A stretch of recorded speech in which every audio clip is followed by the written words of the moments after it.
Good Friday morning, everyone. Roger Hill, Wuthering Heights.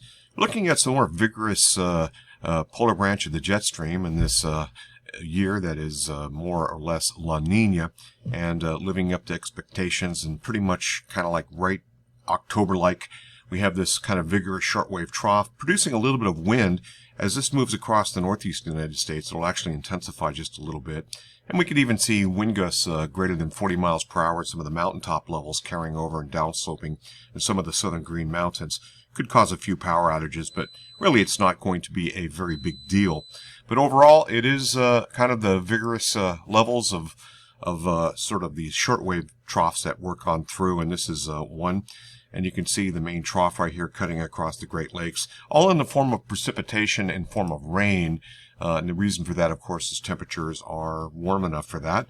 Eventually, we're going to see a little bit of mountaintop snow, and places like Mount Washington have already seen a little bit of snow so far. But that's going to get a little bit colder off and on as we have kind of the prevailing northwesterly flow associated again with that northern branch of the jet stream.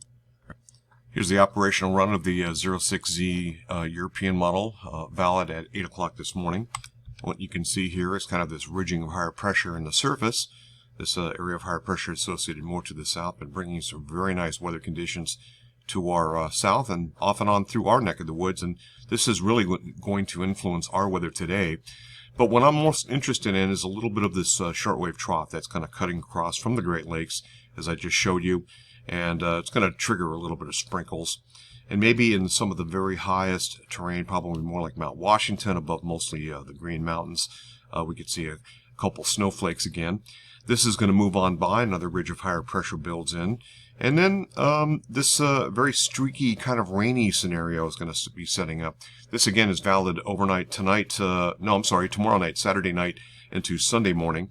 And so temperatures warm up aloft a little bit and we get a little bit of rain that kind of creeps into the region. You can even see some indications here, some moderate rainfall. And that rolls on through, it looks like, during the period of Sunday night into Monday of next week. And then this is followed by some colder air in this area of low pressure, a little bit more vigorous. That's going to track across Vermont as it looks right now. And temperatures aloft will be kind of marginal. We could even see a little bit of snow.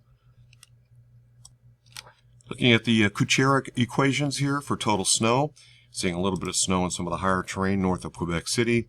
And then as we get a little bit closer, or a little further out, I should say, into Monday, we're seeing the possibility of some of that picking up. And then eventually, a little bit further out, we're going to see some of that swing on through.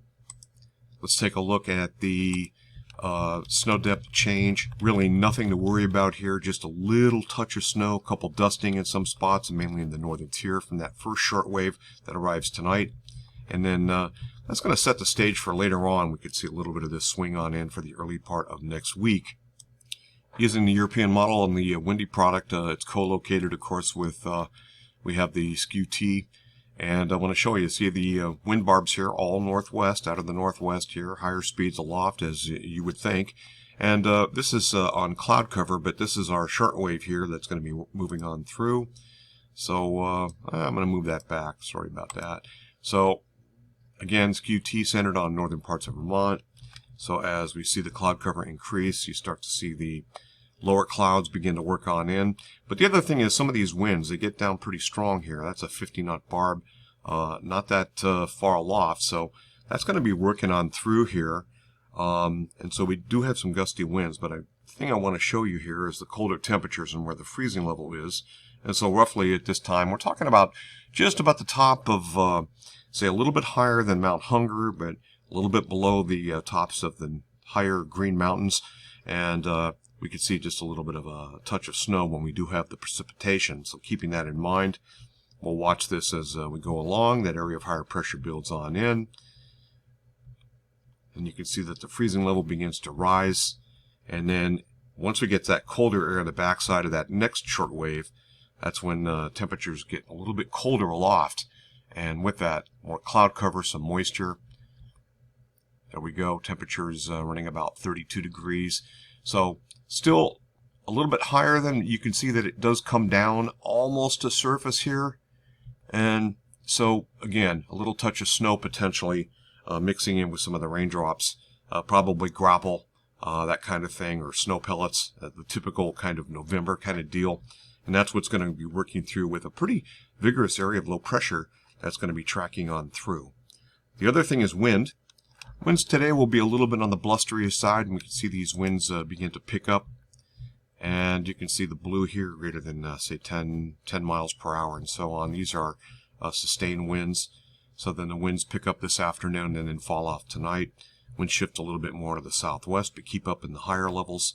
And you can see winds here just ahead of this shortwave trough, perhaps strong enough to produce a couple power outages.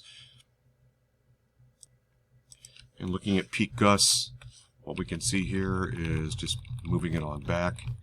You can see that we do have a little bit of a fluff of wind here that's going to work on through. Winds greater than 44 miles per hour. This is Morrisville, Montpelier, and it looks like we could see some pretty blustery conditions that develop overnight tonight, and kind of the first shortwave that kind of blows on through. You can see Mount Washington responding nicely, and of course these are the maximum wind gusts indicated. But you see the winds will be off and on fairly strong this coming weekend. Again, 1 or 2 weak trees could come down on a power line, so heads up on that. And then the winds settle on down before that streak of rain moves on in. And then we have more of this coming. So we'll just kind of take you out in time here. We have a pretty vigorous trough of lower pressure and a low pressure system. So we'll see what happens when this comes through. This is not going to be valid until the early part of next week. But this will bring a little mix of rain and snow shower activity. It'll be fun for the first time to see a little bit of snow, potentially even some of these areas getting down to the valley floors, along with very blustery conditions. So, strong polar branch of the jet stream, typical La Nina. Here we go.